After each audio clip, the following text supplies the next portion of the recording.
Okay, so I've already posted a soft copy of the first two parts of the chapter.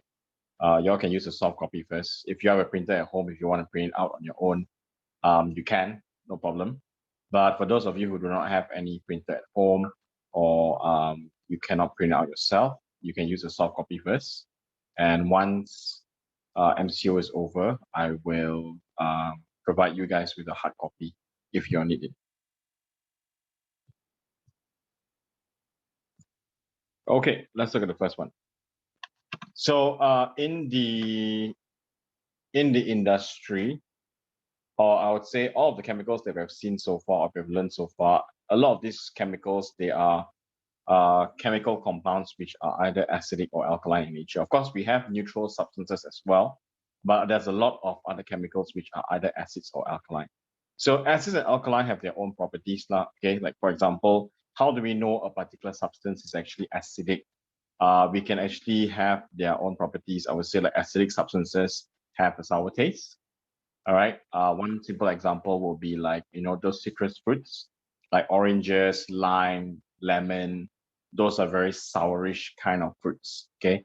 So I would say generally citrus fruits, they contain citric acid, which makes them very sourish when it comes to their taste. All right. And acids are also very soluble in water and they are very corrosive. Okay. Corrosive means it can actually corrode surfaces or corrode substances, causing it to burn or to react. And once it corrodes, then there'll be a whole dot. And then we have alkaline substances. Alkaline substances, on the other hand, have certain types of characteristics. One of the most obvious one is like bitter taste. So alkaline substances could be like soap, for example. If you were to taste a little bit of soap, you realize it's actually very bitter. So that we know that it is actually an alkaline substance. Alkaline substances are also soluble in water. They have a soapy feeling when you touch them. Like soap itself, when you touch them, you can have that kind of a very slippery kind of feel. That's what it means to be like soapy, I would say. So these are the common types of acid and alkaline substances that we commonly use every single day, right? Like tomato sauce, for example. Tomato ketchup is actually sourish, so it is actually acidic. Kiwi, mangoes, oranges, lime, like I said just now, orange juice, as well as yogurt, right? So we see that lemon sorbet, sometimes yogurt can also taste sourish because of lactic acid inside. So those are common types of acidic substances. All right, and then on the other side, you can see there is actually detergent, bleach, toothpaste. We have something called milk of magnesia, which is actually used to treat gastric problems. So sometimes if you starve yourself and you have gastric, you can go to the pharmacy and buy something called milk of magnesia or gastric pills, which can actually neutralize the acidity of your stomach acid.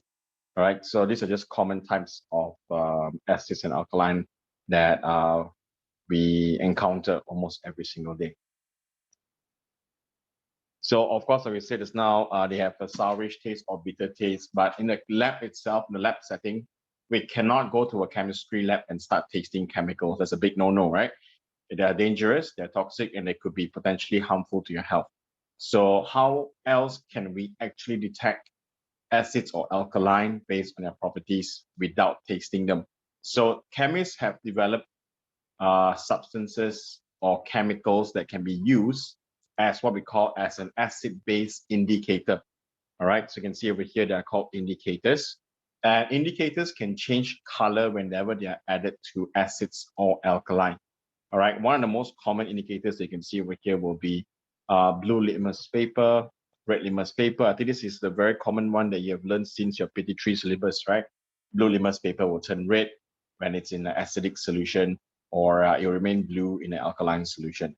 Whereas for the red litmus paper, you will have a red coloration when it is acidic, but it will turn blue when it is an alkaline substance, right? And we have other additional kinds of indicators which you might not have heard before. And this will be methyl orange and methyl red. So methyl orange and methyl red can also change color in the presence of acid alkaline, where you can see that methyl orange changed to pink in acidic solution, but it remains, yeah, it will become yellowish in color when it's in alkaline solution. If you add a few drops of methyl red on acidic solution, you'll be able to get a red coloration, but in the presence of an alkaline solution, it will be yellow. So these are another two types of indicators. For phenolphthalein itself, it's more unique. Phenolphthalein indicator can only show its color in an alkaline substance. So you will have a pink coloration when you see it in an alkaline solution. So later on, when we learn about the acid-base titration reaction, where there is an experiment that you need to learn, at that time, I will explain to you more about phenolphthalein indicator. All right. But you need to understand that we use phenolphthalein only to detect the presence of an alkaline solution. If you add a few drops of phenolphthalein inside an acid, you won't be able to get any coloration change. Okay, so that's phenolphthalein indicator. All right, so those indicators can only tell you whether a particular substance is an acid or an alkaline only. Okay. All right, it can only show you whether a substance is an acid or an alkaline, but it will never be able to show you how acidic or how alkaline a substance is, which means if I know this is an acid or this is an alkaline, but do I know how acidic it is? Is it very corrosive? Is it very dangerous for me to handle? So there are different ways to determine the acidity and the alkalinity of a particular substance. Okay, so there are two ways. Number one is that we can actually measure the pH value of the solution. And another one will be using a suitable indicator, which can determine a wide range of pH value based on different colors. So we have seen just now the indicators can only change to different colors, like two colors only, for example, right? It's either red or blue, pink or yellow, red or yellow, and things like that. It doesn't actually show you a progressive change if there is more and more acidic substance inside or a more and more alkaline substance inside. So there's one type of indicator, which is a special one, that can actually change color in the presence of different pH value of a solution. Okay, and that's what we call as a universal indicator. Universal indicator can be found in two different ways. You can use either a universal indicator paper, or you can actually use a universal indicator chemical, which is actually in a liquid form. All right, both also works in a similar way. So to give you a rough idea of how it looks like, oh, I didn't give you the picture here. I will show you in Google.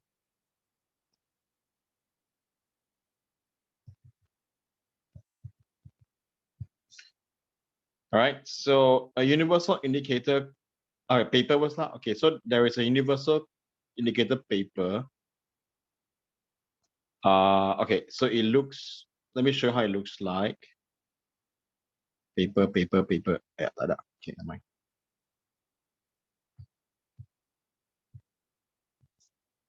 So I used this in my lab last time. I mean, I'm still using it sometimes in the lab, but I don't use this much anymore. So it looks something like this. All right. There is a paper which is actually very thin paper. You can see there, right? The yellow color strips. It's like those, the post-it papers, very small ones. So that inside there are 4 different strips there. You can actually pluck out one piece at a time. So whenever you want to test the pH of a solution, you just pluck out one piece. And after you dip it into the solution, and then you'll be able to check the pH value roughly of the particular solution. So when you dip it inside the solution, you'll be able to see a wide range of colors. And this paper can change into 14 different types of colors. All right, ranging from red all the way till purple, dark purple at the end. So depending on the color, you're supposed to match the color according to the chart given. So you see on the left-hand side, there is a color chart from 1 to 14. That's the rough pH value or estimated pH value where you can compare it with your paper. And sometimes when you dip it into the solution, any solution, you will get all this coloration. See, when it's dipped halfway or almost 3/4 of the paper, you'll be getting a wide range of colors. So depending on what solution you use, it will change to an acidic color or an alkaline color. Once you get the color ready, you can compare it with the chart that I said just now. Okay, you just put it side by side, you'll be able to see the color. So that's the quick way. The quick way of determining the pH value roughly of the solution. Okay, and the one that I use in my lab is usually with this M logo. The M logo is actually a company logo lah. It's called Merck. So I use this Merck brand to determine the pH value of most of the time the pH value of river water. Okay. Then you can also use the solution form. All right. So like if you were to dip it inside, if you were to add a few drops of universal indicator solution, right? You'll be able to get a wide range of colors. Just now I have one now, but it's not very clear. Let me see if I can get another one. Okay. Something like this. Okay, it's not very clear. Let me get a clearer one for you. See if we can get a clearer version of this. Okay, so something like this. All right, you'll be able to get a wide variety of colors from there. And then same thing, you'll be able to compare with the chart. So it depends on whether you want to use the solution one or the paper one. So the paper one is a very quick way to judge what pH value it is. But the color could sometimes be very close to each other. So instead of using a paper, sometimes people prefer to use maybe the solution form, right? So they have a dropper. They will drop a few drops of universal indicator inside the solution of whatever they want to measure, and then you will come out all these different colors. All right, and then you compare with the chart, you'll be able to know the pH value roughly. So that's how a universal indicator can tell us an estimated value of the pH of a particular solution. All right. So based on the pH scale, anything is below 7 is considered as acidic. Anything is above 7 is considered as alkaline in nature. So 7 itself at the dot in the middle, it's neutral. All right.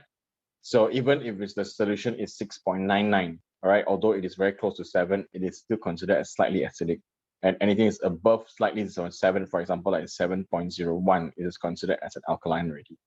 Only a particular substance which have a pH value of 7.0 on the dot, we call that as a neutral substance. Okay, so sometimes we ask ourselves, right, we cannot measure the pH value to up to a very accurate point, because sometimes when we measure the pH value, we realize, oh, we can only tell if it's 1, 2, 3, 4, a whole number, right? Like the pH paper just now, or a universal indicator, we add a few drops on top, and then we see, oh, there's a change in color, that's it. But we don't know the real pH value up to 2 decimal points, for example, or up to 1 decimal point. So how do we get that pH value? We can actually use something called a pH meter. So a pH meter is actually a device that is used to measure the pH value of any solution that you want. How it looks like, it looks something like this.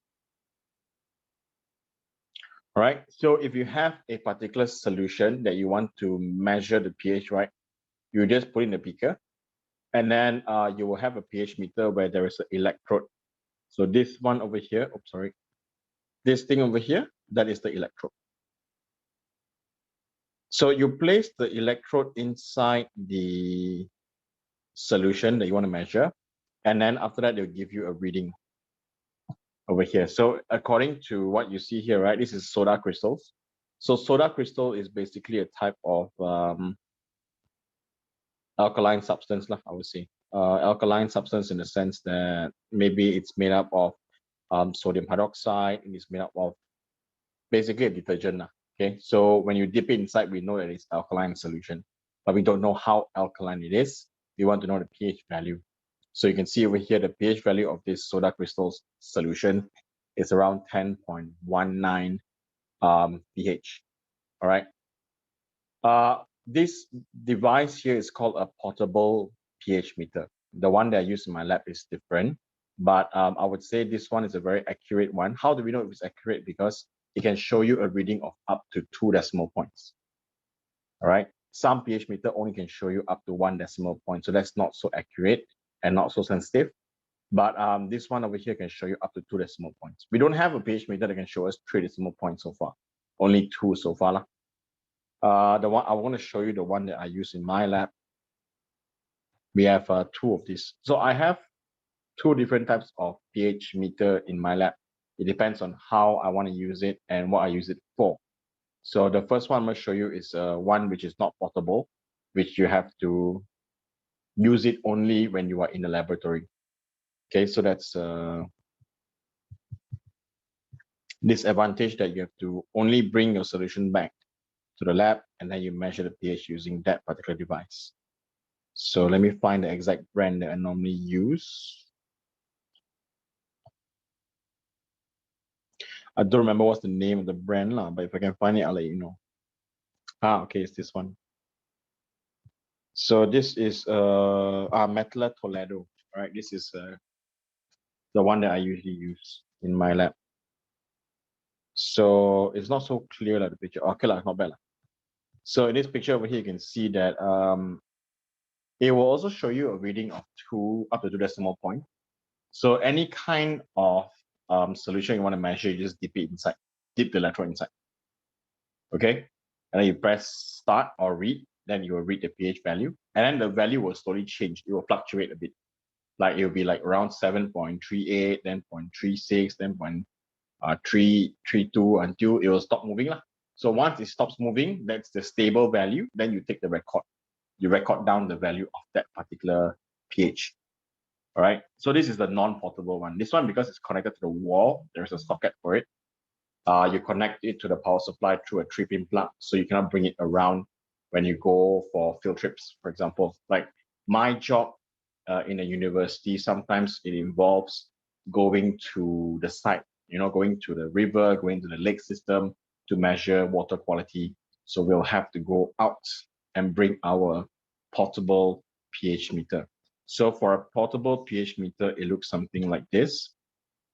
All right, so you can bring this out from the lab because it is battery operated.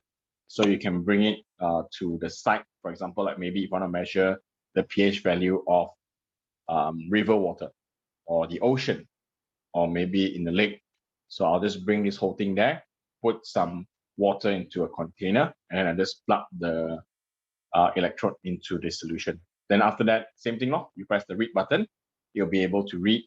And once it stabilizes, it doesn't change the value anymore, then we'll be able to know the pH value. Normally, pH meter comes with a thermometer inside. So you'll be able to record the temperature and the pH value of the particular water or any solution that you want to measure. Okay, so a pH meter is a more accurate way of measuring pH of a particular solution.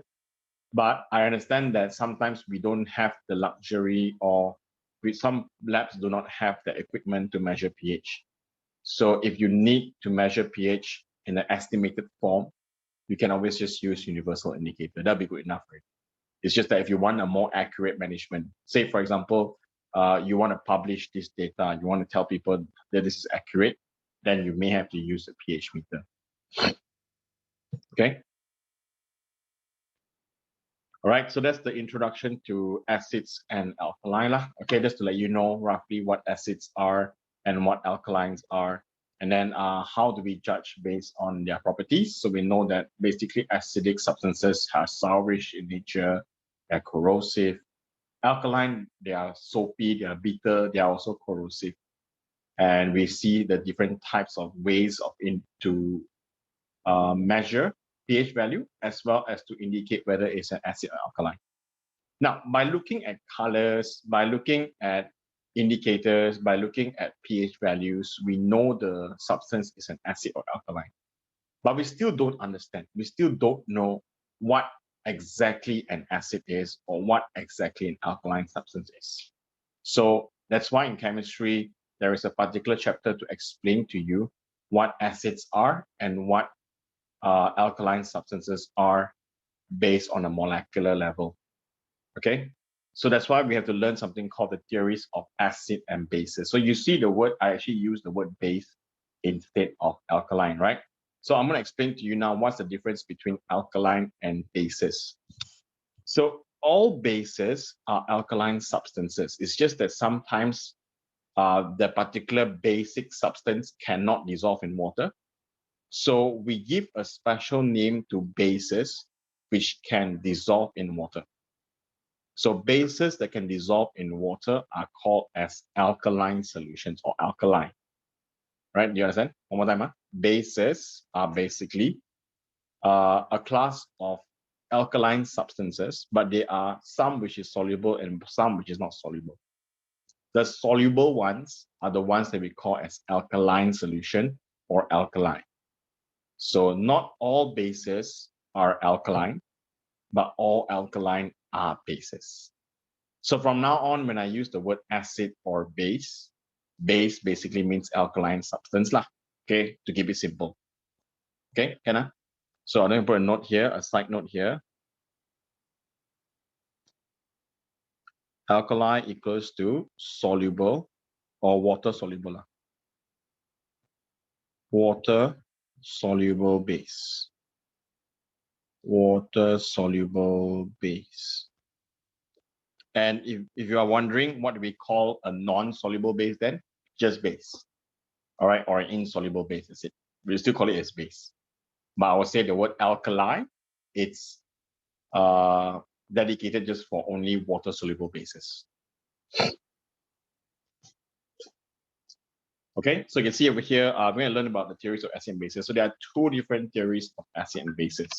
One is called Aldehydes Theory, and the other one is called Bronsted-Lowry Theory. So I explained to you what are the two theories all about and how can we tell if a particular substance is an acid or a base.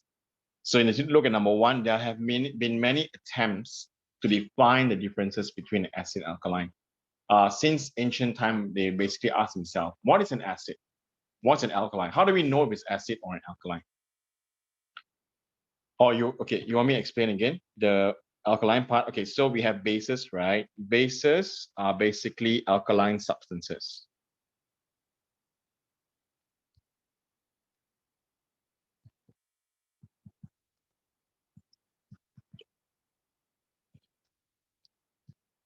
Okay, but the word alkali itself, it's only for bases which can dissolve in water. All right. So those that cannot dissolve in water, we don't call them alkaline. We just call them bases, normal bases or insoluble bases. But alkaline itself is a type of base. So whatever that's opposite of acid, they are called bases. And the word alkaline is reserved for the bases which can dissolve in water only. I know it sounds a little bit complicated, and I don't know why people actually do that, but there's a reason for it. Later you'll see in the Aldehydes theory later. Do you understand now? Bases are alkaline substances, yes, but some bases are soluble in water, some are not. So those bases that can dissolve in water, we call them as alkaline. So we cannot call any bases which are not, we cannot call any bases alkaline which are not soluble. That's it. So that's why I put here, alkaline substances are water soluble bases. Whichever that's not soluble in bases, whichever that's not soluble in water, we don't call them as alkaline substance. We just call them as insoluble base. That's it. Does that answer your question? Are you clear about it? Yeah. I know it can sound a little bit confusing. In fact, chemistry can be quite confusing sometimes. So I'll try to explain to you in a very simple way. All right, so there have been many debates since last time on how to classify acid and bases, and there was a lot of confusion. All right, a lot of scientists back then, they tried to define what acid is, what's a base, and then they keep asking our questions. And many scientists also propose different concepts, different theories regarding how a particular substance can be called as a base or an alkaline. And then came to only two theories which are widely accepted by scientists to define what acid and a base is. So these two theories narrow down to only three persons' work, sorry. One is Arrhenius, while the other theory is called Bronsted-Lowry theory. They are two scientists that collaborated together. Okay?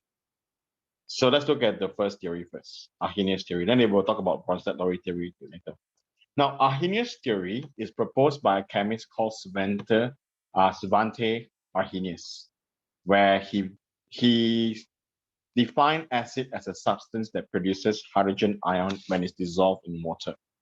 All right, so acid produces hydrogen ions when dissolved in water, while a base is a substance which produces hydroxide ion when it's dissolved in water. Do you understand? So acid produces hydrogen ion in water, bases produce hydroxide ions in water. All right. So when he tests different materials, he realized it is true. For example, let's just take a very simple one. According to Arrhenius theory, an acid must dissolve in water to produce hydrogen ions. So which means over here, if I dissolve hydrogen chloride gas into water, I will get hydrogen ions and chloride ions. Another example, if I dissolve nitric acid inside, I will also get hydrogen ion and nitrate ion.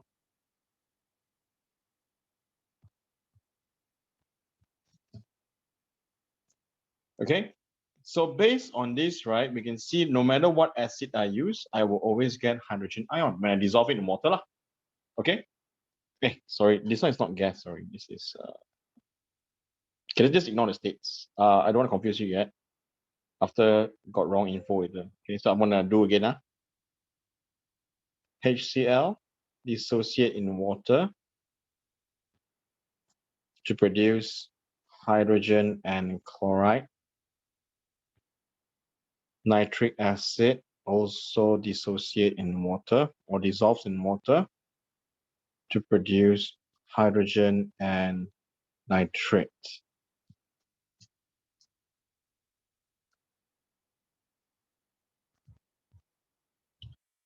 Okay, so not really. Hydrogen chloride is actually a covalent compound.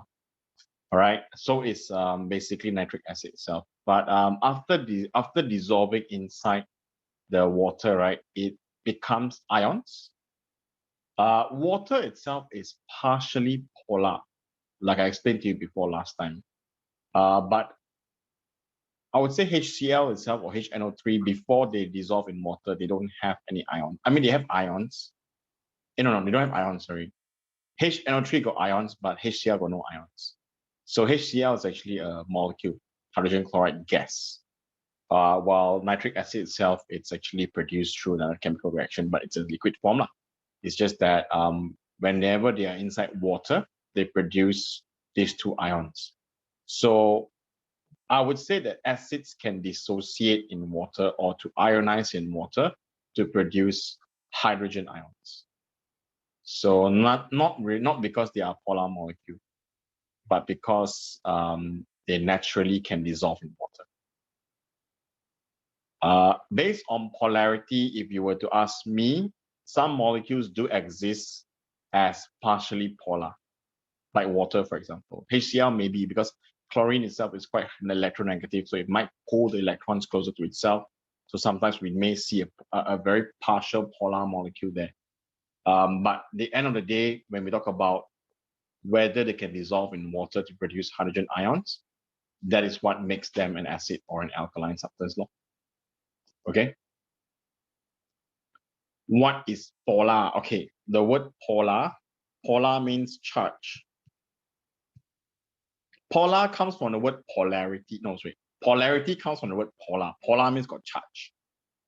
So you see some molecules, they may exhibit something called polarity. All right. I think I explained this to you before when we talk about hydrogen bonding. Remember?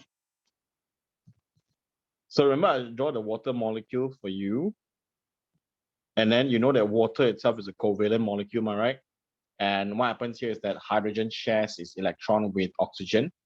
But like I told you before that in your syllabus, they didn't teach you this, but I'm telling you, that the oxygen atom is very electronegative.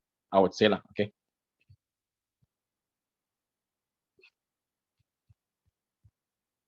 Okay, very electronegative. So if you recall back, what electronegative means is that they have very high tendency to accept electrons, right? Oxygen is one of the most electronegative atom in the periodic table, or should I say one of the most electronegative element in the periodic table. So because of that, right, when they share electrons, oxygen, although sharing electrons with hydrogen, it tends to pull the electrons closer to itself, right? The electron density becomes closer towards oxygen. So when that happens, right, you can see that oxygen technically have more electrons around it compared to hydrogen. So hydrogen itself becomes partially positive charge, while oxygen becomes partially negatively charged. Although we say that although covalent compounds themselves are not charged technically, because why? There is no ions, right? So that is your SPM theory. When you move up to A levels, or you move up to maybe STPM, when you learn about advanced chemistry, then you realize that sometimes molecules can be polar. The word is POLAR. And the polarity is basically referring to the charge that they carry partially. So that's why if you look into water molecules, if you Google up partial polarity of water, you will see these symbols. You will see something like this. This means that the water molecules actually the hydrogen ions in water is actually partially positive, and the oxygen is partially negative. So what Sulin was trying to say just now is that she was saying that could it be that because of the polarity of the molecules, it causes them to dissociate or to ionize inside water to produce hydrogen ions? So I said, yes, it could be the case, but not for all types of acid. It could be just only one or two types of acids which have polarity in them. But because it's a more complicated process, I think maybe if I have the time, I'll explain more to you about that part. But we're going to go through the very easy way of understanding it first. Right. So does that answer your question, Kenna? Okay. So we'll keep that aside first, and then I'll come back to that later. So for the Arrhenius theory, you can see that acid is a substance that can produce hydrogen ions, and indeed, if you dissolve hydrogen chloride inside and nitric acid inside water, you'll be able to get hydrogen ions. So this is true, This is true for all cases. If you want an example, I can give you also. Another example is that if I were to dissolve maybe sulfuric acid, right? So sulfuric acid is H2SO4. Dissolving it in water will also give me hydrogen ions and sulfate ions. Okay, so in this case, what happens now is that every single time I dissolve the acid in water, I will get hydrogen ions. So this is true for Arrhenius theory. Then what about bases? Okay, so according to Arrhenius theory, a base is a substance that can produce hydroxide ions when they dissolve in water. So let's just say some example. Maybe I take sodium hydroxide, right? Sodium hydroxide dissolving in water will give me sodium ion and hydroxide ion. So true, I do get hydroxide ion from it. And then for maybe another one, let's just take potassium hydroxide. So potassium hydroxide also gives me potassium ion and hydroxide ion. So based on Arrhenius theory, it is also true that bases are substances that can produce hydroxide ion when they dissolve in water. So everybody then starts to say that, oh, okay, Arrhenius theory makes sense, because you see, every time we put an acid into water, we get hydrogen ions. Every time we put a base inside water, we get hydroxide ions. Okay, very, very good. So this will recognize the water as a substance which can show the acidity and the alkalinity of a particular substance. And it was widely accepted across the world. Every scientist agreed that acid is a substance that can produce hydrogen ions. A base is something that produces hydroxide ions. So it's a very good thing. All right. Now, the thing that about Arrhenius theory is that somehow Arrhenius theory cannot explain the acidity and the alkalinity of a particular substance if it doesn't produce hydrogen ion or it doesn't produce hydroxide ion. There are indeed other substances in this world which are acidic, but they don't have hydrogen ions or they don't have hydroxide ions if they are a base. So then Arrhenius theory somehow has a drawback. You say that it has a slight disadvantage where his theory cannot explain acidity and alkalinity based on the non-hydrogen ion producers or non-hydroxide producers. Okay. Now, what are the examples of substances which cannot produce hydrogen ions but are acidic, and hydroxide ions which are basic? Examples are carbon dioxide, sulfur dioxide. These two examples are also acidic gases. All right. So they can actually react with alkaline substance without undergoing without dissolving in water. But Arrhenius theory cannot explain these two as being acids. Why? Because first of all, you see carbon dioxide has no hydrogen, sulfur dioxide has no hydrogen as well. So when we say, for example, carbon dioxide, if it doesn't have hydrogen ions inside, or sulfur dioxide does not have hydrogen ions inside, then they're not acidic according to Arrhenius theory. But it's not true because we know that carbon dioxide and sulfur dioxide are acidic gases. You understand? So that's why there's a limitation there. Another thing is ammonia. Ammonia gas is actually basic. But according to Arrhenius theory, it is not. Why? Because it doesn't have hydroxide ions. So the next part over here, you can see, number 3. This led to the suggestion that hydrogen ion cannot exist alone in aqueous solution. All right. And that was prompted by the fact that gaseous hydrogen chloride is not acidic, but when dissolved in water, it is an acidic solution. So what I can say is that it's not that Arrhenius theory is false or Arrhenius theory is wrong. His theory is not wrong, but it can only be used for substances that can dissolve in water. That's all. You understand? So it was actually a very limiting idea that can be used to explain acidic and alkaline substances in only certain situations, not for all chemical reactions. All right. So is there anything you want to ask before we move on to the next part? You can roughly understand, right? So this is Arrhenius theory. Now, they won't tell you Arrhenius theory or Bronsted-Lowry theory in SPM syllabus. I add this in myself because when I teach the RGCSE students for their own chemistry parts also, I also explain them to this. You won't find this inside your textbooks, or you won't find this inside your reference books technically. They will explain to you hydrogen and hydroxide, but they won't tell you about Arrhenius, they won't tell you about Bronsted-Lowry.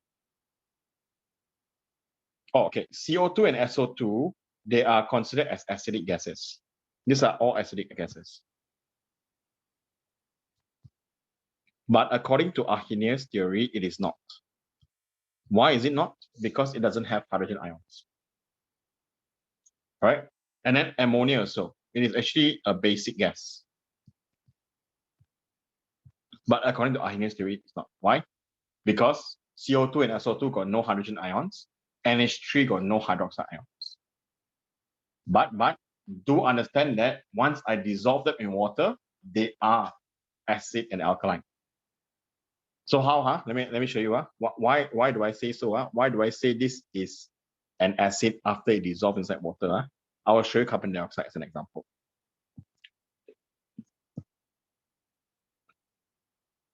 Okay.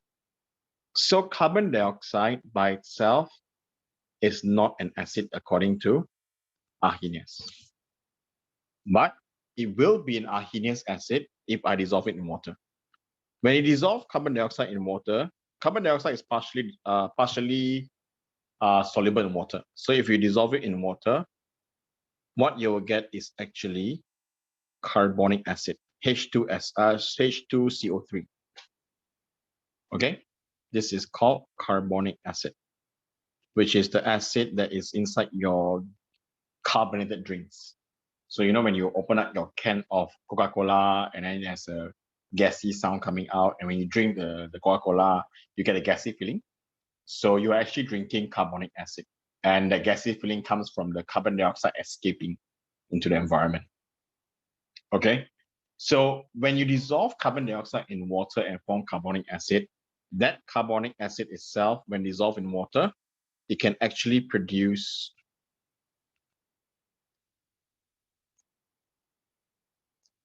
hydrogen ions. Do you see?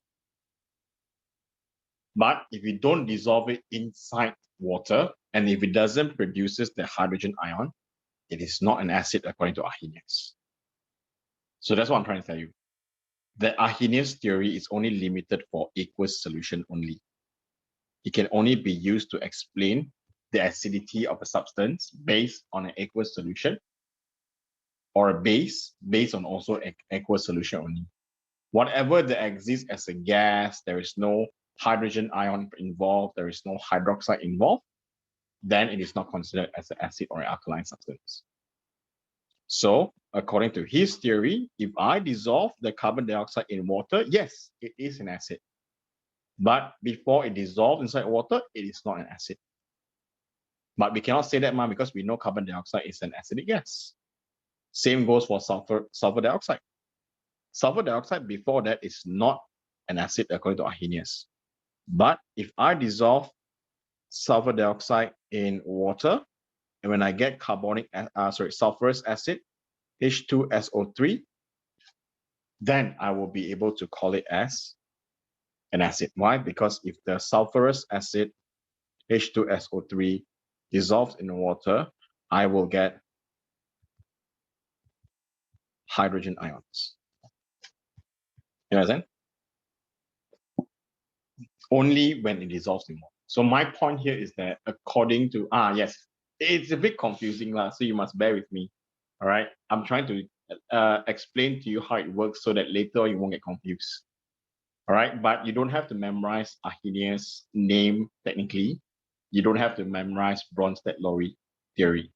I just want you all to understand that acids are substances which can produce hydrogen ions, and also bases are substances that can produce hydroxide ions. Can understand, right? Okay, now why do I have two theories? If you look at your textbook, there's only one theory, correct? Don't believe me, you can go and check now, right? Your textbook only has one theory, which is just the hydrogen ion and hydroxide ion.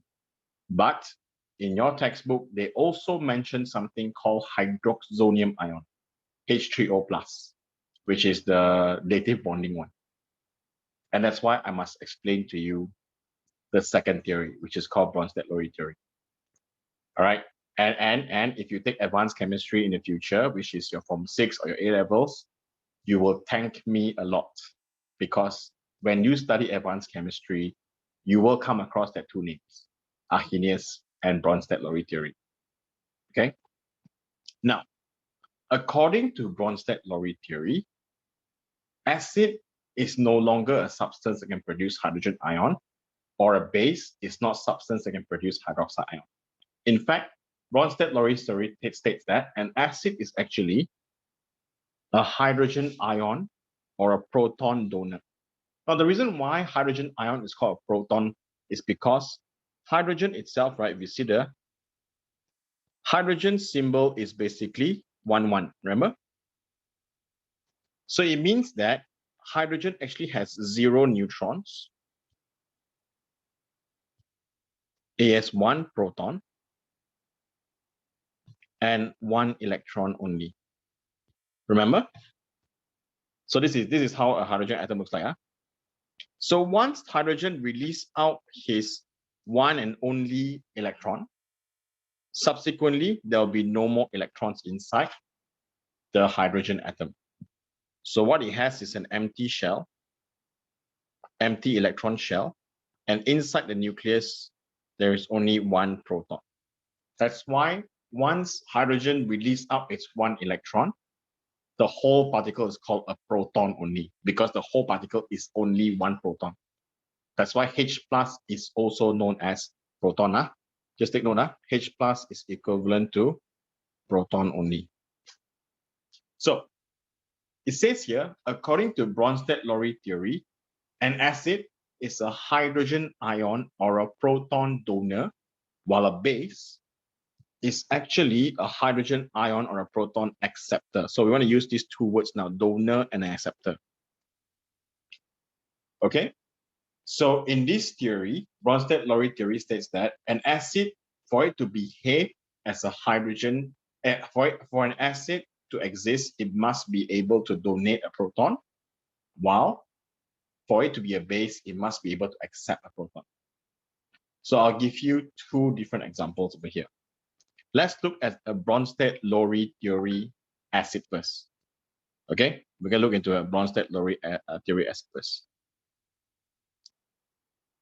So according to Bronsted-Lowry, they are not denying that Arrhenius' theory is wrong.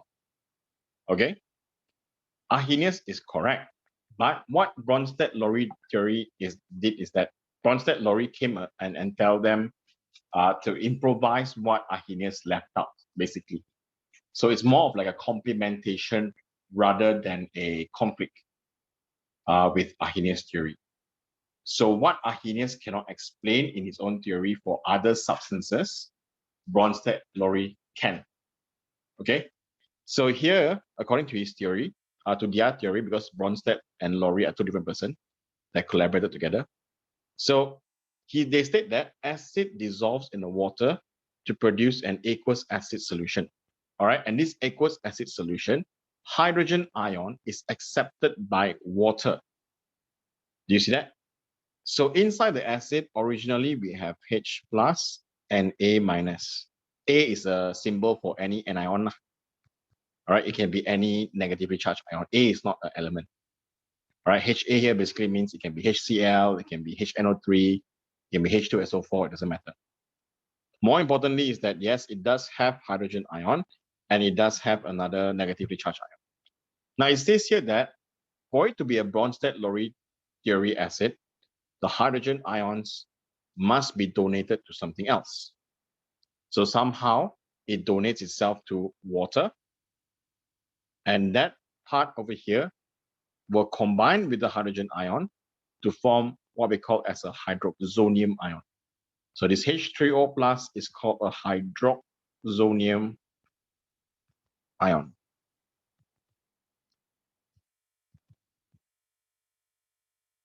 Okay, so how does a hydroxonium ion? I did draw this before in your dative bonding part, where you can see that originally this is water molecule, but after that there is another hydrogen ion that comes in, remember, and then it forms a dative bonding with oxygen, and then they'll form this hydroxonium ion.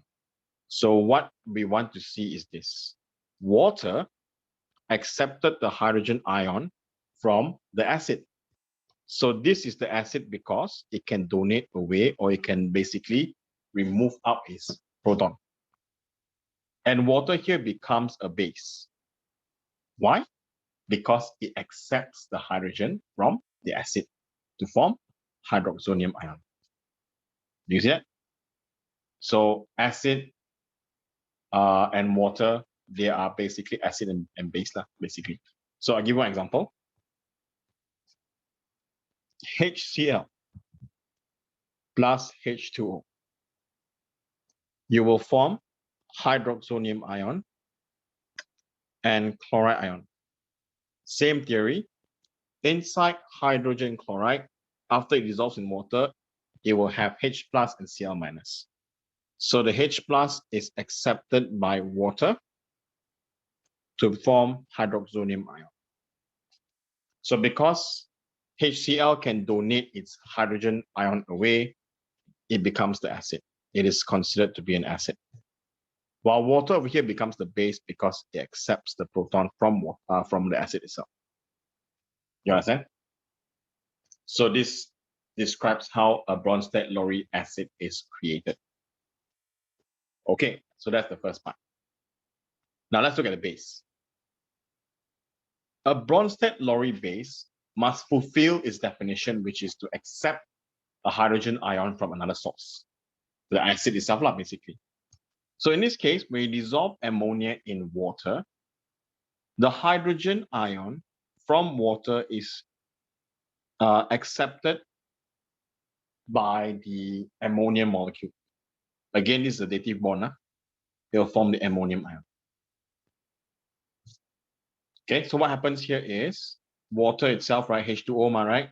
Water itself. Somehow, one of the hydrogen gets donated away to who? To ammonia. So ammonia itself will now form a dative bond with the hydrogen ion. So I'm going to show you how it works. Something like this. So we have NH3.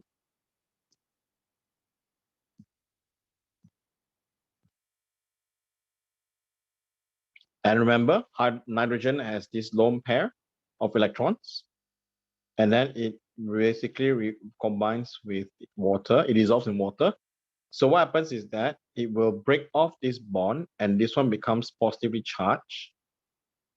And this proton here will go to the nitrogen here and form a dative bond.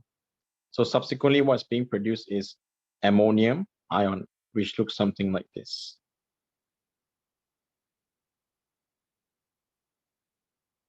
A dative bond. Do you see that? So because ammonia can accept the hydrogen ion from water, ammonia becomes the base. While water itself now has basically donated away its hydrogen, so water now becomes the acid. Okay, so subsequently, correct, no? The last product here is hydroxide ion. So what Bronsted-Lowry did is that they complemented Arrhenius theory. In a case where Arrhenius cannot explain a substance which is acid or alkaline, Bronsted-Lowry theory can be used to describe whether the substance is an alkaline or an acid based on this proposed theory of how it works. Okay, so you can see, right, even in this scenario over here, this one, number 8, you can see that they also produce hydroxide ions. In the process, a base can also, like ammonia, can produce a hydroxide ion. So ammonia right now, once it dissolves in water, right, it can act as a Bronsted-Lowry base as well as an Arrhenius base. Because one, that it can accept a proton, while the other one, it can actually produce hydroxide ions. So I said the two theories are actually complement to each other. All right. So because water is able to donate its hydrogen ion or to accept hydrogen ion at the same time, we call that particular property of water as being amphoteric. Amphoteric means it can react with acid or bases. So this is the good news for you. The good news is they will not ask you any of this. That's the good news. Then you must be wondering, then learn this for what? Waste my time only? No, actually it's not. Because why? In your exam, they might ask you about the formation of hydroxonium ion. And in textbook, they don't tell you how hydroxonium ion is being formed using an acid-base theory. So I'm going to explain to you how it works because it is crucial that you understand how this hydroxonium came about in the first place.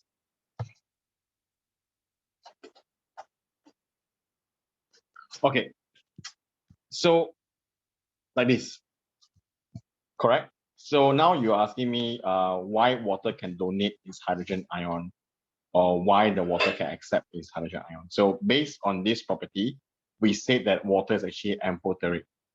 Okay, so it's not so much of why water can do it. It's more of knowing that water can become a base or an acid by accepting hydrogen ions or donating hydrogen ions. Do you understand? And how does that work is that like this. We see here, right? Water itself is H2O. And like I said before, because of its partial polarity, Water, oxygen here is about negatively charged slightly, and water itself is positively, the hydrogen ions, the hydrogen atoms are slightly more positive. And when they go into any kind of, when you dissolve any compound inside water, if water can disrupt the chemical bonds, then water can also dissociate to form hydrogen ions and hydroxide ions. Okay, so maybe if this is too confusing, let me explain to you another way. Okay, how about this? Let's just say if I have a cup of salt water. I think everyone here knows what salt water is, huh? So we'll just have a cup of water basically, and then we put inside some sodium chloride into the water. So if I stir this solution, eventually the solution inside here will become NaClAq. Make sense? Huh? So what I have is basically a cup of water, and then I add sodium chloride inside. Okay, and then what I have eventually is sodium chloride solution, NaClAq. All right, so if you realize, if I put salt inside water, I stir it, the salt disappears. Now, it doesn't actually disappear. What does it do? The chemical bonds between the crystals basically starts to dissociate away or to ionize. So what is going on here originally, right? You remember, salt crystals have sodium chloride in alternating form, as we've discussed this in the previous chapter. Right, all these chemical bonds exist between the ionic bonds that exist between the ions inside the structure.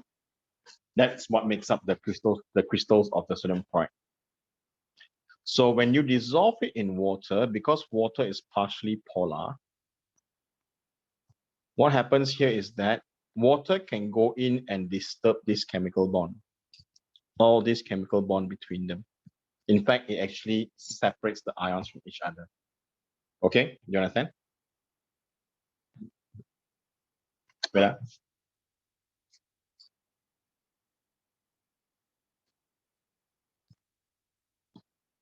All right, so when water goes in and disrupt this chemical bond, somehow sodium and chloride now can be free from its chemical bond between the ionic bond, and they form their respective ions. That's how the crystal disappears. Basically, they dissociate of the ions, so you no longer form the crystals anymore, but they are a mixture of ions inside. In the process of doing so, for water molecule, right, the chemical bonds between them also break. It breaks, okay? So from a H2O, basically, from a H2O, it breaks to form hydrogen ion and a hydroxide ion. Do you see that? So to make it look less complicating, I'm just going to put a charge as a blue color so you can understand how it works. So this whole thing is an ion, and this whole thing is an ion. Okay, so since they can separate out, right, this particular hydrogen ion, this is your proton that we mentioned earlier, that we talked about earlier. So water itself can produce hydrogen ions, which is the proton, and it can basically be accepted by another substance. So let's go back to the theory just now. So in this case, right, just now water itself is a molecule. Do remember that inside the solution of NaCl, there is still water molecules. It's not entirely hydrogen and hydroxide ions. It's just some of them can dissociate out also. Some water molecules can separate out to form OH minus and H plus, but a lot of them can still remain as a molecule form. Okay, so the ones that cannot dissociate, the ones that did not dissociate and remain in a molecular form, they can actually accommodate another atom inside here, which is basically the hydrogen ion that I mentioned earlier. That's why they can form the hydroxonium ion, which means over here, the water molecules that was not dissociated, that remains in the molecule form.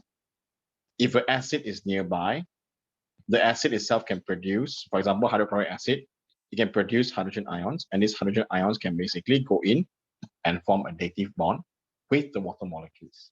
That's how Bronsted Lowry imagined the process to happen.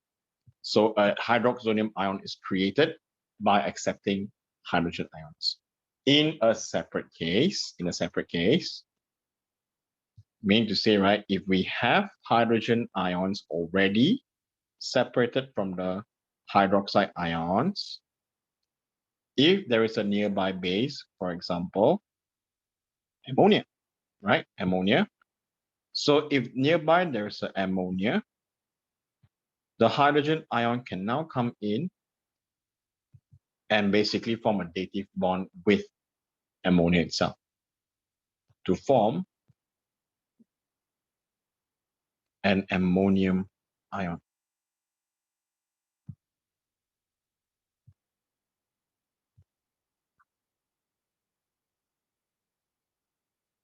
Do you get it now? So it's a separate case.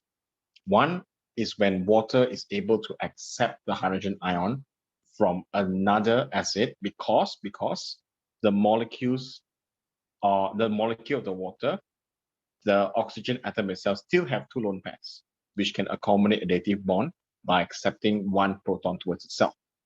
All right, this is only assuming that we have a molecular water, which is the molecule itself. In a separate case, inside water, we have hydrogen and hydroxide ions already. These hydrogen ions here are free to move.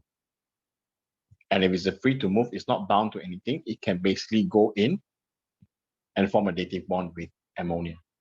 So it's a two separate case, not linked together. Does that explain what you want to ask? Hopefully it's not confusing for you. Okay, anyone else want to ask anything, please ask. Don't worry about the delay or whatnot. Because I'd rather you all understand than not understand. I can finish the whole syllabus, but you all don't understand, there's no point to it. All right, feel free to ask any questions. Anyone confused with my explanation here? I'll say chemistry is a progressive lesson or a progressive topic, a subject that you cannot rush. If not, you won't be able to understand.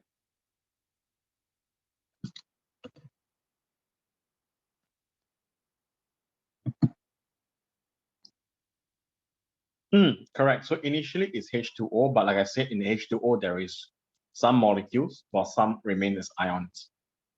More of molecules than ions, lah. Okay. So when you, like I said, when you dissolve an acid inside, or you put a salt inside water, somehow some of the water molecules can dissociate out to form hydrogen ion and hydroxide ions, but a lot of them still remain in the molecule form.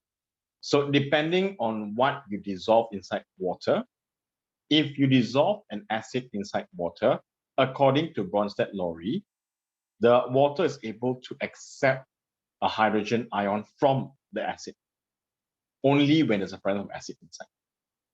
And it forms a dative bond with the hydrogen ion that was produced by the acid. Then they form a dative bond. Here you can see, right? Dative bond to form the hydroxonium ion. But then on a separate case, if let's just say, for example, in another beaker, for example, if I dissolve ammonia gas inside, ammonia there is ready to accept a hydrogen ion.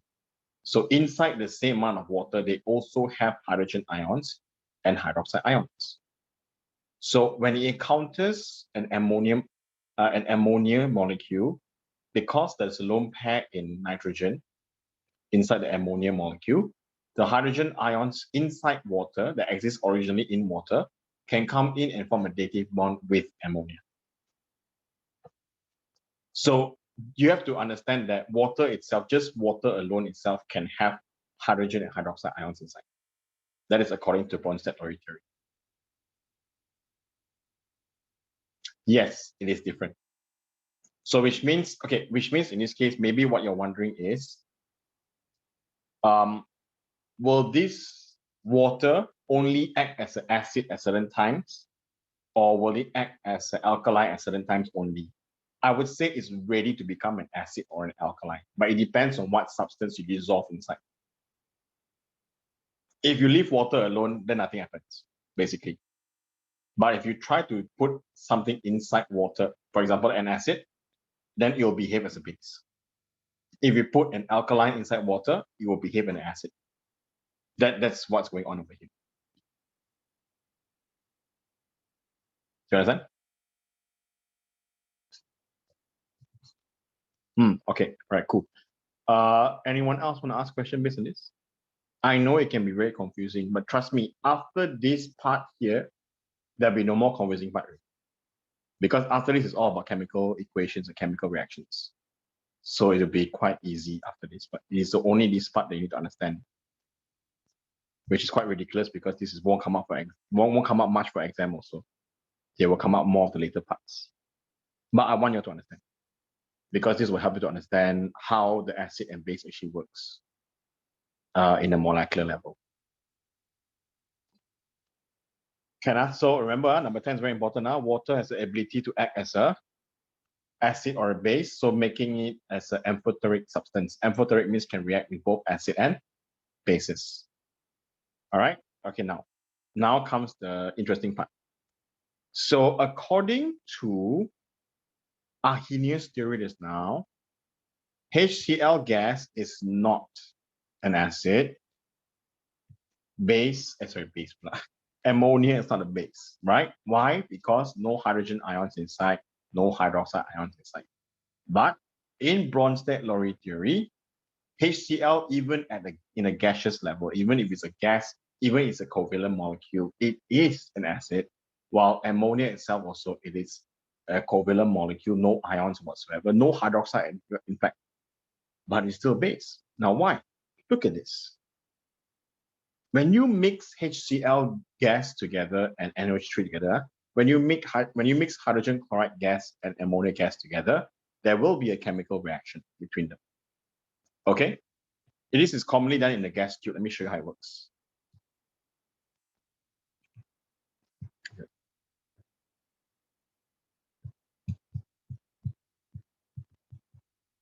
Yeah.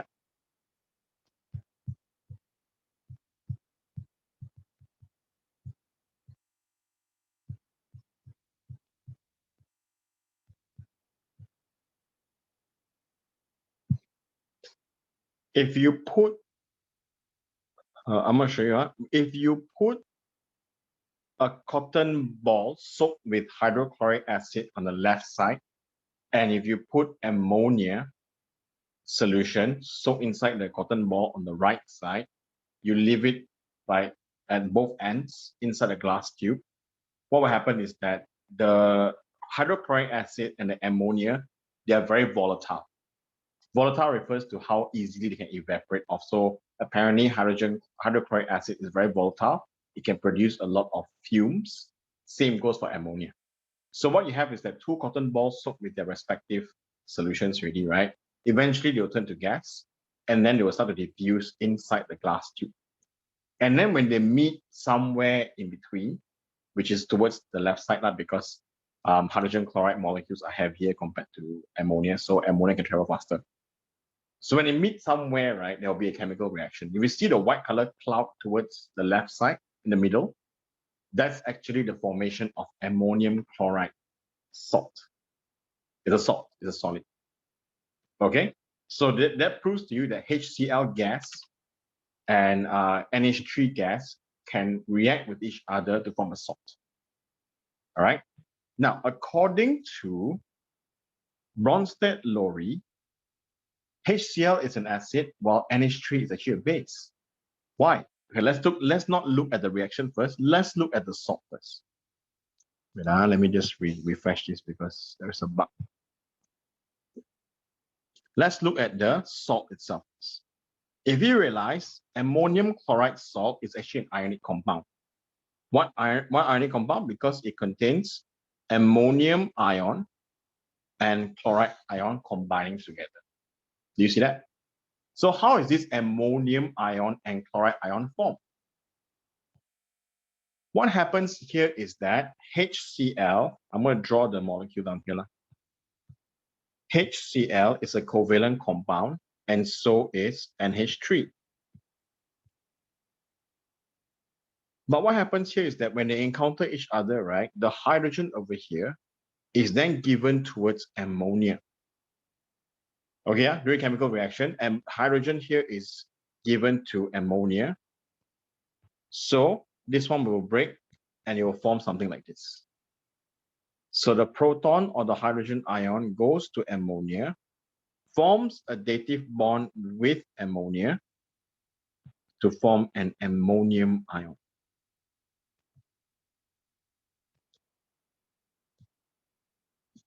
And then chloride itself remains by itself, of course. Do you see that? So in this case, right, because HCl can donate its hydrogen ion towards ammonia, it is considered as an acid. It is considered as an acid.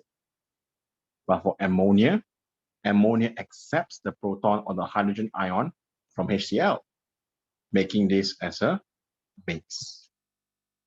So although according to Arrhenius theory, HCl gas is not an acid and NH3 gas is not a base, Bronsted Lowry says otherwise. Bronsted Lowry thinks that, it says that HCl is an acid here because it donates its proton. And NH3 here is a base because it accepts the protons, and eventually they form an ionic compound between ammonium ion and chloride ions. That's why ammonium chloride salt can be created from a reaction between HCl gas and NH3 gas. Do you understand? This is the reason why I have to separate the two theories out from each other. Then only you'll be able to understand that certain reactions, certain things, certain compounds, certain molecules, they do not produce hydrogen ions, but they are still considered as acidic substances or they are basic substances. So this is the only difficult part. After this, it'll be super easy already, trust me. Okay, any question based on this? No, right? Should be okay, right?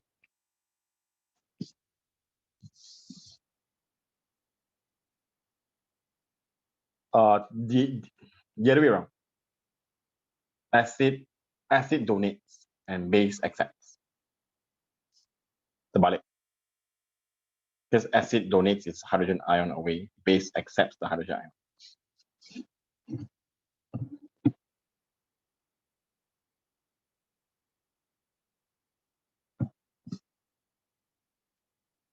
Others?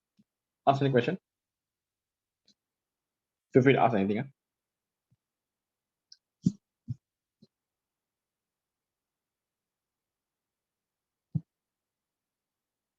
No? Sure? Okay. So this will be the only time I'm going to mention hydroxonium ion. And this is the only time I'm going to mention about Bronsted-Lowry theory. No more already, only this part only. From now on, after this part over here, subsequently, we will only use Arrhenius as a main theory to study acid and bases. Why? Because a lot of chemical reactions in acid and bases involves solution, involves water.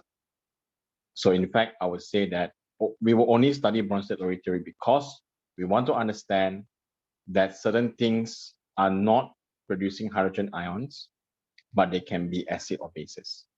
I mean, they don't produce hydrogen ions or hydroxide ions. They can still be acid and bases. Because previous years when I teach the students, a lot of students ask me the same question. Like after I go to Form 5, and then they start to see questions popping up stating hydroxonium ions, all right? And they start asking me questions like, why, how come carbon dioxide or ammonia, they don't have hydrogen ions or hydroxide ions, but they're still considered as acidic gases. How do we tell that they are acidic or not and things like that? So that's why it's very good for me to explain to you before we go to the specific parts, right? So then you will understand that, oh, this is the reason why not every single acidic substance actually produces hydrogen ions, and not every single basic substance produces hydroxide ions. That's the reason why I put it inside your notes. Okay, but I would say in terms of exam questions, they won't ask you very specifically what is Bronsted Lowry theory, what is the Arrhenius theory. No, they won't ask you. They will only ask you to explain why this is an acid and why that's an alkaline substance. That's it. Okay, now we're going to look into something called the relative strengths of acid and bases. Okay, we have something called strong acids and we have something called weak acids. Similarly to bases, we have something called weak bases and also strong bases. So before I start this part here, I want to explain to you how we tell whether a substance is weak or strong. So the strength of an acid or base will depend on the concentration of two things. Okay, so I will say over here, strength of acid depends on concentration of hydrogen ions. On the other hand, strength of base depends on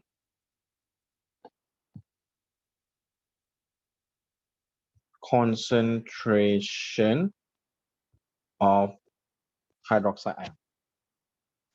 Okay, so meaning to say, the more hydrogen ion you have, the stronger the strength of the acid.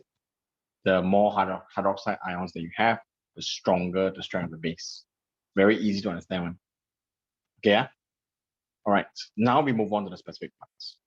What is a strong acid? What is a weak acid? So the relative strength of the acid is found by comparing one acid with another. The strength of any acid depends on how many molecules can either dissociate or ionize when they dissolve inside water. Now you can use two different words. It's up to you. You want to use the word dissociate, you can. You want to use the word ionize, also can. Depends on what you're comfortable with. Both acceptable in SPM level. Now, what is the word dissociate? Dissociate means break down. You know how I showed this now, right? When there is a HCl molecule, originally it's a gas. You dissolve it in water, then it will break, right? You'll break off to form hydrogen ions and hydroxide ions inside water. So you can see that the covalent bond disappears. After that, because the disruption of the water molecules, it disrupts the covalent bond, it dissolves already, it separates out the two atoms from each other, so they become ions. So it technically dissociated in water. On the other hand, this process also produces ions, correct? So it is also called as ionization. It produces ions. So dissociate also correct, ionize also correct. So I would say, up to you. If you like the word dissociate more, then use dissociate. If you like the word ionize more, you use ionize. You don't have to memorize both. Because when it comes to definition, if exam asks you what's the definition of an acid or an alkaline, you can just say either dissociate or ionize in water to produce hydrogen ions or hydroxide ions. Very easy. Okay. So base also same thing. Base also depends on the dissociation of the base or ionization of the base. So strong acids such as hydrochloric acid, they dissolve inside water to produce hydroxide ions. It's hydroxide ion, sorry, hydrogen ions and chloride ions. Okay, one more time. Hydrogen chloride gas dissolves in water to produce hydrogen ions and chloride ions. So originally it was a molecule, but once it dissolves inside water, it becomes ions. So we say that hydrogen chloride ionizes in water to produce hydrogen ions and chloride ions. But you see, it is a one-way arrow. Do you see that? It's a one-way arrow. Meaning, the moment you dissolve all of the molecules inside water, every single molecule of HCl will turn into hydrogen ions and chloride ions. None of them will be left as a molecule inside water. Do you understand? So we can also say that hydrogen chloride molecules completely dissociate or ionize in water to form hydrogen ions and chloride ions. I want you to remember this word called completely dissociate or completely ionize. The complete word is very important over here. And this process is technically irreversible. Once you dissolve any molecules inside, all of the molecules will break apart to form these respective ions, hydrogen ions and chloride ions. Okay, so any acid that can behave in a similar way, they are all considered as strong acids. So all strong acids will completely dissociate in water or completely ionize in water to produce their respective ions. Hydrogen ions and sulfate ions, hydrogen ions and chloride ions, hydrogen ions and nitrate ions, for example. Okay, so other examples of acid include sulfuric acid and nitric acid, as they also behave the same way as hydrochloric acid. They have very high concentration of hydrogen ions in their solution. That's why they have a very low pH value. So remember this I told you, the strength of the acid depends on the concentration of hydrogen ions. The more hydrogen ions they can produce, the stronger they are, basically, and the lower their pH value. Why? Because later I'll teach you how to calculate pH value. Right? The formula is pH is equivalent to negative log concentration of hydrogen ions. This is the formula. So the more hydrogen ions you have, the lower the pH value. Okay, so just to give you some examples, maybe I'll put it around here at the bottom here, just to show you how it works. So we already have HCl on top, right? I will use other examples. I will use nitric acid now. So nitric acid can dissociate completely in water or ionize completely in water to produce hydrogen ion and nitrate ions. Sulfuric acid also same thing, dissociate in water to produce hydrogen ion and sulfate ion. So you can see that they all have the one-way arrow, which means they completely dissociate in water to produce hydrogen ions. Okay, so if you see this, means they are technically strong acids. Later, I'll show you how a weak acid looks like. Now, acids are very good conductors of electricity. Why? Because they all have all these ions: hydrogen and chloride, hydrogen and nitrate, hydrogen and sulfate. So all these ions can move around inside the solution to carry electrical charges. So you can actually plug in any electrodes inside, connect them to wires and stuff like that. They'll produce, they can allow electricity to pass through them, no problem. Okay, acids are also very reactive towards metals. Later, we will learn about the chemical properties of acids. Okay, and a strong acid is neutralized by a strong alkaline, and the following solution takes place. Okay, so for me to write off this one. So for number 14 here, it says here a strong acid can react with strong alkaline, and the following reaction takes place. So you can just put here strong acid plus strong alkaline. It will give you salt plus water. No need strong salt and strong water lah, huh? They're the same type. Just one, salt and water. We will talk about the chemical properties later on, maybe as we discover more and more about this chapter.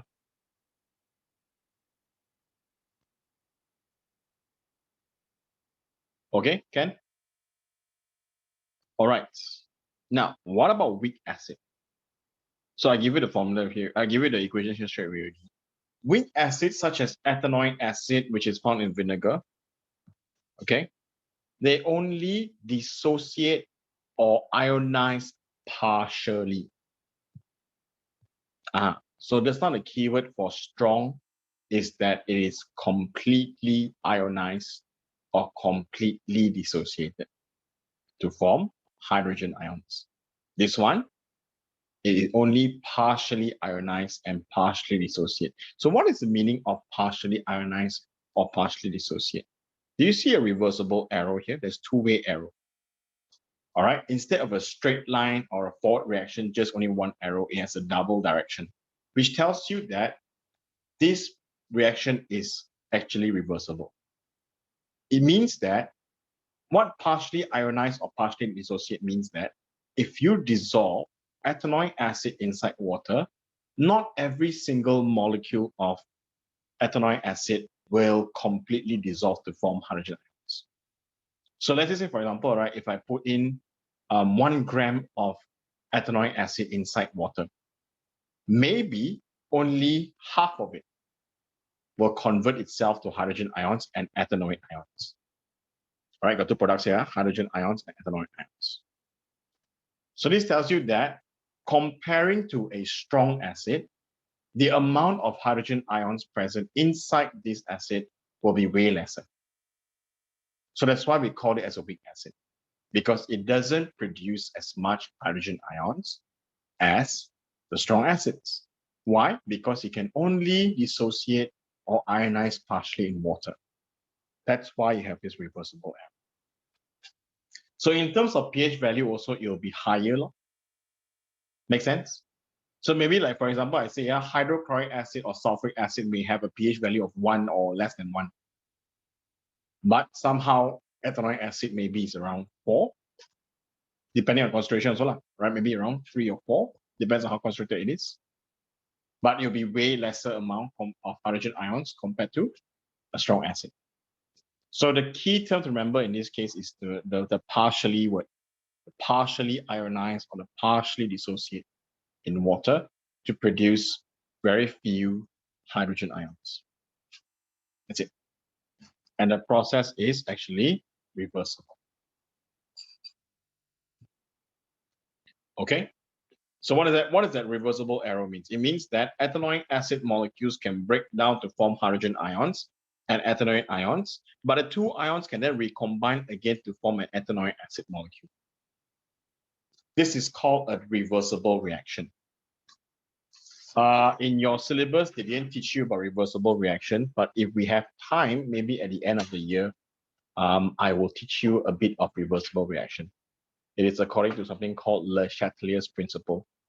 Of this particular whole equation will tell you that eventually, after ionizing to a certain extent, whatever extra ions that's formed will then combine again to form the molecule back. So they will have this condition called dynamic equilibrium, where they will exist in molecule and also ions at the same time. Do you understand? All right. So that is how we are able to judge whether acid is strong or weak based on its degree of dissociation. So you can see here, other examples of weak acid will include like citric acid found in citrus fruits like lemons and oranges, carbonic acid inside your carbonated drinks, sulfurous acid in rain, water, and ascorbic acid is the vitamin C that you take every single day, if you take, that is. Now, weak acids are considered as poor conductors of electricity. Why? Because they have lesser amount of ions. Okay, lesser amount of ions. There you go. So they have a slower reaction with metals and metal carbonate. So I would say weak acids have a lower reactivity with other substances compared to strong acids. All right, question time. Any question you want to ask based on acids alone?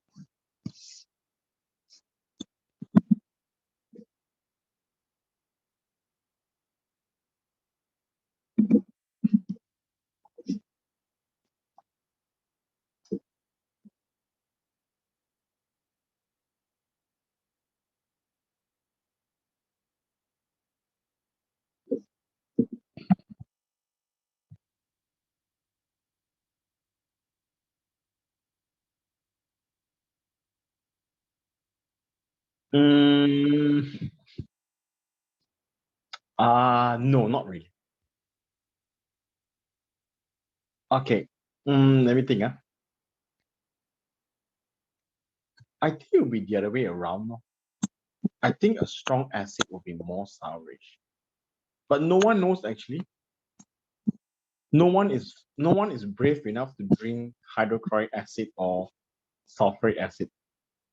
So I wouldn't know, to be honest. But the theory is that the theory is that the more acidic the substance, the more sour it becomes. So I would imagine that strong acids are actually more sourish compared to the weak acids. But you can't really tell also like ethanoic acid, like vinegar itself is actually very, very sourish. Okay, but yeah, I don't know. I've never actually compared it before, because we can compare between food substances now, but then all food acids are mild acids or weak acids. So yeah, just like bitter stuff more, just like strong alkaline, like I said. If strong alkaline, is it more bitter? Maybe, I know. Right. Any other questions? So I think you guys have no questions because you all can roughly understand it. This is the easy part. Like I said, it's not the only confusing part is the previous ones, the Bronsted Lowry theory and the Arrhenius. So I think once you get rid of that from your mind, this is actually very easy to understand. Okay. Right. For strong and weak bases is the same theory, same way of explanation. It's just that instead of using hydrogen ions, we're using hydroxide ions. So just now we saw, right, according to Arrhenius theory, alkali is a base that produces hydroxide ions when they dissolve in water. Okay, so sodium hydroxide is actually a strong alkali because it dissolves in water and the lattice breaks up completely to produce hydrogen ions. So again, we see that there is actually a one-way arrow only, and the one-way arrow tells you that sodium hydroxide itself completely converts into sodium ions and hydroxide ions. Okay, so same thing, if we are talking about a strong base, we will say that a strong base is a substance that will completely dissociate to produce a high concentration of hydroxide ions. So we will imagine that sodium hydroxide being a very strong base, you will have a lot of hydroxide ions inside. Why? Because it completely ionizes or completely dissociates in water. Okay, so strong alkaline substances will definitely have higher pH value. Okay, and another example of a strong alkaline will be like potassium hydroxide. Similarly, they should have a very strong degree of dissociation. So potassium hydroxide will dissolve in water to produce potassium and hydroxide ion. Okay, so a weak alkaline such as ammonia, on the other hand, will have fewer hydroxide ions. Why?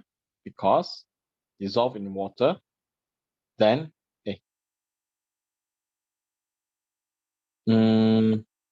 this is then as in THAN, sorry, typo. Right, so a weak alkaline will basically have lesser amount of hydrogen ions because they dissociate partially only in water to produce lesser amount of hydroxide ions. It is also indicated with a double arrow, or what we call this as a reversible arrow. All right, which means that after a certain extent of dissolving inside water, it will then, any additional amount of ammonium ions or hydroxide ions will convert back itself into ammonia molecules only. All right, so that's the downside of it. So fewer hydroxide ions will be present, therefore it should have a lower pH value compared to a strong base, I would say. So you can see, right, roughly quite easy to tell, quite easy to explain what is a strong acid, what is a strong base, and what is a weak acid, and what's a weak base. And commonly in exam, right, what they will ask you in terms of definition will be how to define a strong acid, how to define a strong base, or how to define a weak acid or a weak base. So if you're able to explain and you'll be able to tell based on the degree of dissociation, whether they can dissociate partially or completely, then you shouldn't be a problem really. You can get full marks from it. Usually definition question only have 1 mark. All right. So if you get the right keywords in the marking scheme, you will get the full mark straight away. All right.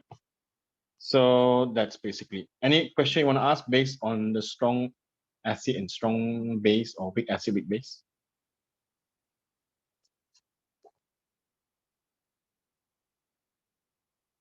Should be okay, right?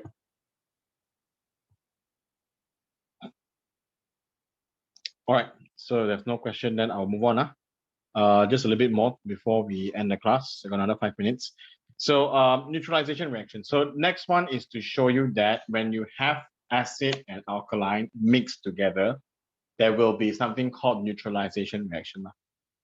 Right? How does it work is that the acid and alkali can react with each other through a neutralization reaction where the hydrogen ion inside the acid will react with the hydroxide ion inside the alkaline solution. Okay?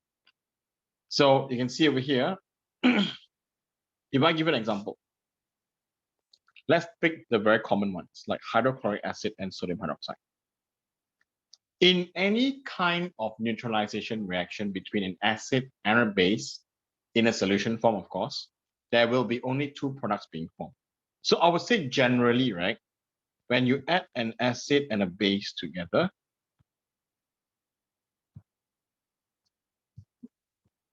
you will get salt and water during the neutralization reaction. So this is the only product that you'll get. It will only be salt and water. So for example, I take hydrochloric acid and sodium hydroxide. HCl plus NaOH will give me NaCl and H2O. Okay? HCl plus NaOH will give me NaCl and H2O. So my NaCl is the sodium chloride salt that I eat almost every single day. Right? This is the common salt that we have, or table salts that we add to our soup, we add to our vegetables, we add to our food. All right, and of course, water is water lah. So every time you add an acid solution to an alkaline solution, you'll always get salt and water only in a neutralization reaction. Another example I give you is this. Let's take an example. Let's take maybe nitric acid and potassium hydroxide. Again, an acid and a base. So we'll get potassium nitrate, which is the salt, and water is also formed. So you see, it doesn't matter what combination of acid and alkaline I use, I will always get a salt and water inside a neutralization reaction, of course.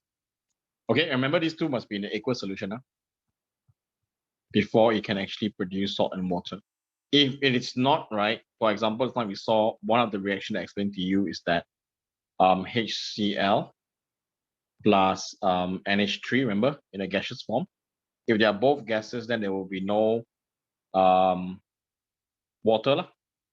Okay, still considered as a neutralization reaction because one acid and base. So yeah, you will form a salt called ammonium chloride. Okay, so in this neutralization reaction, we only get one substance, which is salt, no water involved. Unless you have it inside an aqueous solution, then yes, you have water. So at the end of the day, right, what's going on is that in a neutralization reaction, the key concept to understand is that it is not the other ions, but only hydrogen ions and hydroxide ions neutralizes each other to form this water molecule. So this is considered as the ionic equation for neutralization. So you realize that every single neutralization reaction, you will always have water. Why? Because the hydrogen ion from the acid will react with the hydroxide ion of the base in all cases to produce water molecules. That's why this is the main ionic equation for neutralization. All right, so next week I'll explain to you more about the mechanism and how you can determine why the ionic equation is just H plus and OH minus, and what happens to the other two ions basically. What do we call this salt then? All right, so I'll give you a better explanation in the next class. All right, so I think I will most likely stop here. Any question you would like to ask before we go?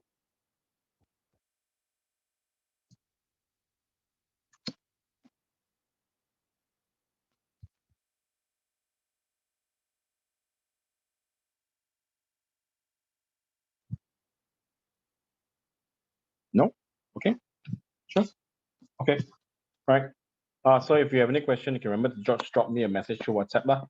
Okay, like I told you before, all my students in the Form 5, And also Form 4, they will always drop me messages in WhatsApp if they need help in their homework, or if they need help in certain explanation for acid and bases or any topic at all from the previous chapters.